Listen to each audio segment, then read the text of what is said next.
बिस्मिल्लाहिर्रहमानिर्रहीम। अस्सलाम वालेकुम नाजरीन, मैं हूं जमशेद अंसारी। नाजरीन, मौलाना फजल रहमान साहब एक बार फिर गरजे हैं और बरसे हैं और एक बार फिर मौलाना फजल रहमान साहब ने हुकूमत को ललकारा है और अपने उस बयानिए का दोबारा इआदा किया है कि महंगाई ने अवाम की कमर तोड़ दी है और ये हुकूमत तहफ़्फ़ुज़ नामूस रसालत पे माज़अल्लाह ख़तरे में है। और साथ ही उन्होंने ये भी कहा कि न पहले इस हुकूमत की इताअत की है न आइंदा करूँगा, हुकूमत को गिराना चाहता हूँ, हुकूमत को ख़त्म करना चाहता हूँ, ये बगावत है तो ये बगावत मैं करता रहूँगा। नाजरीन, मैं अपनी गुज़श्ता वीडियोज़ में तफसील के साथ आप लोगों के पेश खिदमत कर चुका हूँ कि महंगाई मौलाना फजल रहमान साहब का कभी मसला नहीं रहा, क्योंकि पीपल्स पार्टी के जब 2008 में जब हुकूमत आई थी तो पहले 2.5 साल 5 सालों में से पहले निस्फ दौरानिया जो था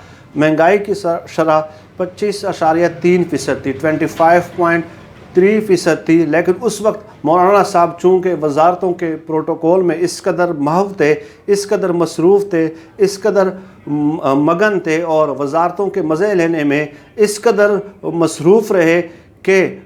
आवाम को बेरहम महंगाई के सपुर्द करके 2.5 सालों में एक लफ्ज़ तक भी मौलाना साहब की ज़बान से महंगाई के हवाले से नहीं सुना। और दूसरा ये कि मौलाना फजल रहमान साहब का अब ये कहना कि तहफ़्फ़ुज़ नामूस रसालत माज़अल्लाह मौजूदा दौर हुकूमत में ख़तरे में है, तो मौलाना फजल रहमान साहब का तहफ़्फ़ुज़ नामूस रसालत जो है वो भी उनका मसला नहीं रहा, क्योंकि अगर तहफ़्फ़ुज़ नामूस रसालत ही मौलाना फजल रहमान साहब का मसला होता तो आपको याद होगा कि 2017 में जब नून लीग की हुकूमत थी, ख़त्म नबूवत के कानून में तरमीम होती है और एक धरना आके फैज़ाबाद में बैठ जाता है। 3-4 हफ़्ते वो धरना जारी रहता है और मुख्तलिफ़ हलकों की तरफ से मज़म्मत होती है हुकूमत, उस वक्त की हुकूमत के इस इक़दाम की। उस वक्त चूँकि मौलाना फजल रहमान साहब उस हुकूमत के इत्तेहादी थे, लिहाजा एक बयान भी आप नाजरीन ही इस बात को कन्फर्म कर सकते हैं और कोई भी शख्स उनकी जमात का, मौलाना फजल रहमान साहब की जमात का भी अगर कोई मेंबर मेरी बात सुन रहा है तो वो कन्फर्म कर दे कि मौलाना फजल रहमान साहब ने ख़त्म नबूवत के कानून में तरमीम पे उस वक्त एक भी बयान अगर दिया हो। चुनांचे आज मौलाना फजल रहमान साहब को मेरा मशवरा है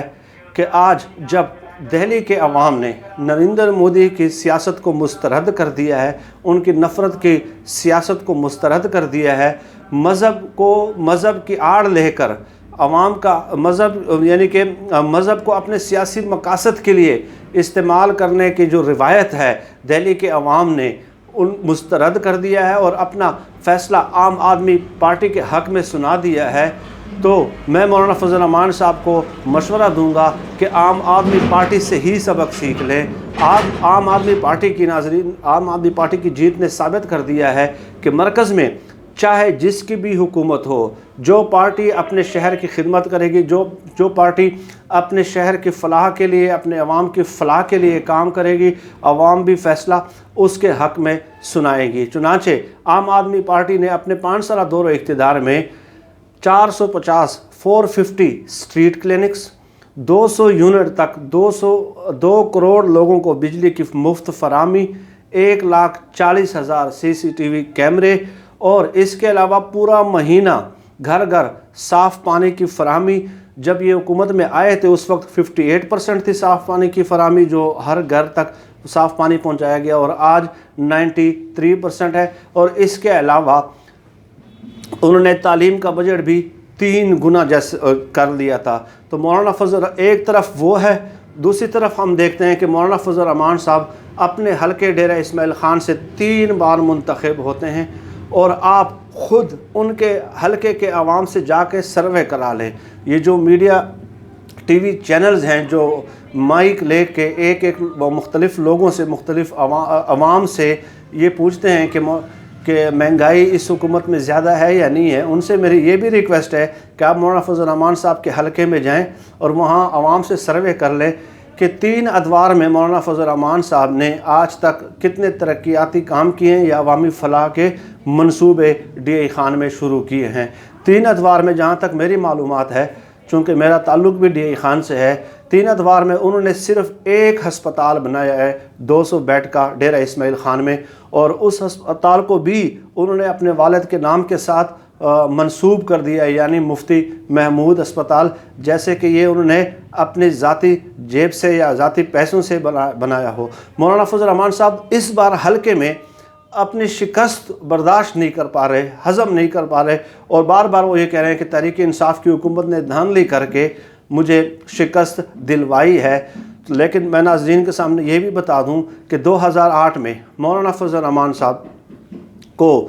اپنے اسی آبائی حلقے سے ڈیرہ اسماعیل خان سے شکست ہوتی ہے اور وہ بنوں سے الیکشن جیت جاتے ہیں، حالانکہ اس وقت تحریک انصاف حکومت میں برسر اقتدار نہیں آئی تھی اس الیکشن کے بعد۔ اور ناظرین کے لیے میں یہ بات بھی بتا دوں کہ مولانا فضل الرحمان صاحب کا جو آبائی حلقہ ہے وہ ڈیرہ اسماعیل خان، 1970 کے الیکشن میں ان کے والد مفتی محمود نے ذوالفقار علی بھٹو کو اس حلقے پہ براہ راست شکست دی تھی۔ اس وقت ذوالفقار علی بھٹو کو ہرانا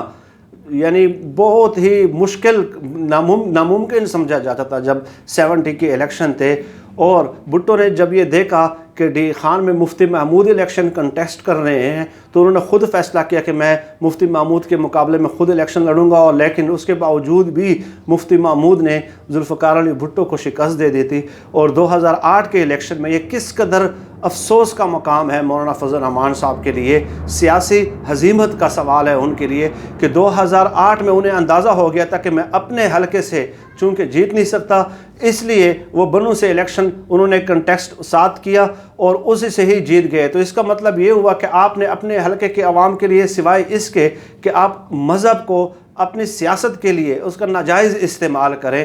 اور ناظرین، مولانا فضل الرحمان صاحب کو آج میرا یہ مشورہ ہے کہ اب انہیں یہ سمجھ جانا چاہیے، انہیں اب یہ نوشتہ دیوار پڑھ لینا چاہیے کہ اپنے فائدے کے لیے مذہب کا سیاسی استعمال نہیں کرنا چاہیے۔ تحفظ ناموس رسالت خطرے میں، یہودی قادیانی ایجنٹ کشمیر بھیج دیا، اسرائیل تسلیم کر لیا، قادیانیوں کو لانے کی سازش ہو رہی ہے۔ اب پاکستانی قوم انہیں جان چکی ہے، سمجھ چکی ہے کہ اگر ایک اجتماعی، سیاسی، سماجی، معاشی اور فکری فلسفہ موجود نہ ہو، اس وقت تک مولانا فضل الرحمان کامیاب نہیں ہو سکتے۔